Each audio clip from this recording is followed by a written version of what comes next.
Borbena grupa sa Topčidera upućena je na izvršenje vojno-policijskih zadataka na Kosovo i Metohiju i to u rejon Peći i Đakovice na ispomoć u obezbeđenju državne granice karaule Košare, karaula levo i desno.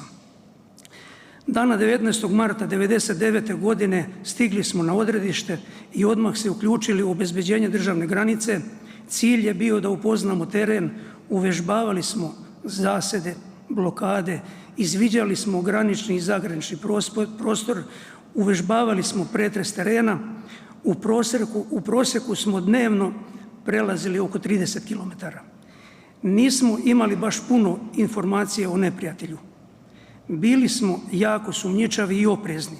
Mi smo tamo bili gosti i gdje god bi se pojavio problem, bilo kakav, bili smo mi upravo upućeni da ga rešimo. Policajci nemaju straha i pitanja po naređenju.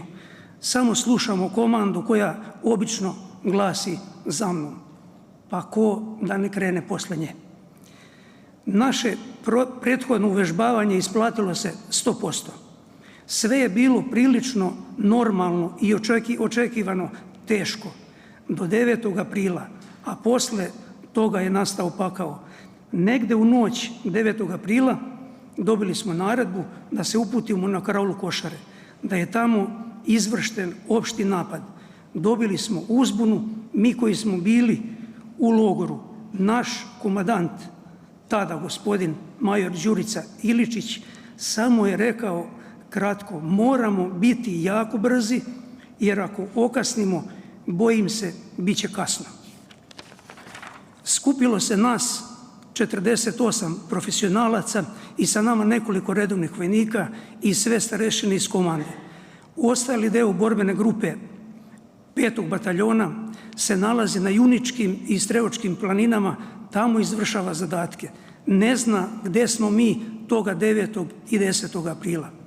Policija, kao i obično, bez straha, maršuje na vozilima oklopnim i ceradnim, ne razmišljajući o avionskim bombama, stiže u rejon sela Batuša, napušta vozila i ide brzo do karaule Košare. Vreme je tmurno, neka magla, sitna kiša, ne vidimo karaulu, čujemo kako od rafala šiptarskih i drugih bandi i drugih terorista, mi stariji koji smo proveli u ratu nekoliko godina, prepoznajemo po pucnju gde su teroristi, a gde su naši, jako blizu.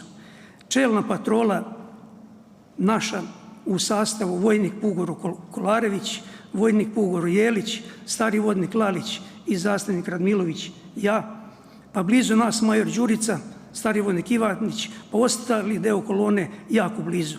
Na mene i koleta nailazi jedan oficir, krvav, ranjen, tužan, kaže: poginuo je moj vozač. Kaže mu: idite niz put, naići ćete na našeg lekara, neka vam pruži prvu pomoć. Nešto je on pričao, mi ga nismo ni slušali. Rekli smo: sve ćemo mi rešiti. Kasnije sam tek saznao da se radi o majoru Šljivančaninu Dušku, tada komandantu bataljona graničara. Oko 50 metara naprijed vidimo vozilo sa desne strane, leži vojnik mrtav, nažalost. Pokrijem ga vrećom za spavanje. Kole i Lale usmere kolonu sa leve strane vozila. Dobar deo vojnika nije ni video tu tužnu scenu. Uspostavljamo vezu sa graničarima lično, njihove motorole pri kraju, dajemo jednu našu motorolu jednom kapitanu, kaže: ja sam zamjenik komandanta. Jako je zabrinut sa vojnicima na liniji. Mi se raspoređujemo u borbeni raspored karaule i poštujemo komandu tog oficira, što je i logično. Mi tamo samo pomažemo. Gori nebo, ali neprekidno.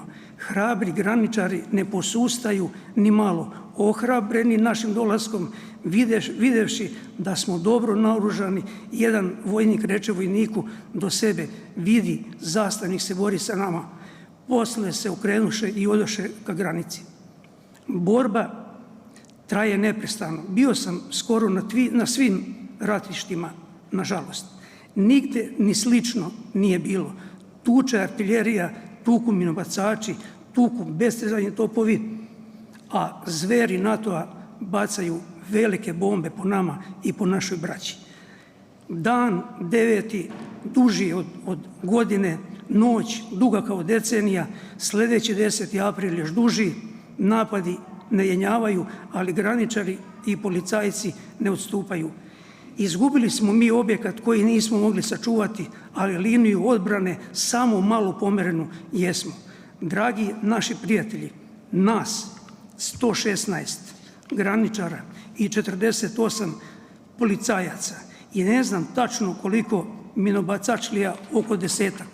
Popodne 10. aprila stiglo je pojačanje iz 125. brigade, njih 20-ak, pa za kratko vreme još 20-ak.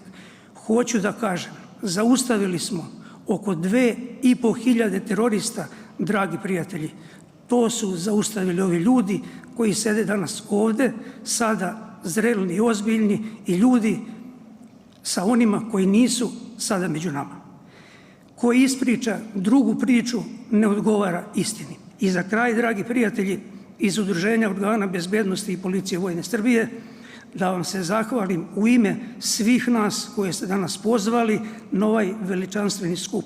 Znamo mi to da cenimo i vratimo istom merom i da se niko ne naljuti što ću posebno pozdraviti gospodina doktora, profesora i generala Todora Petkovića, predsjednika Skupštine našeg udruženja, a veliko hvala za sve protekle godine Upravi Vojne policije, isto tako i Vojno-bezbednosnoj agenciji i na prijateljskoj saradnji. Živela Srbija!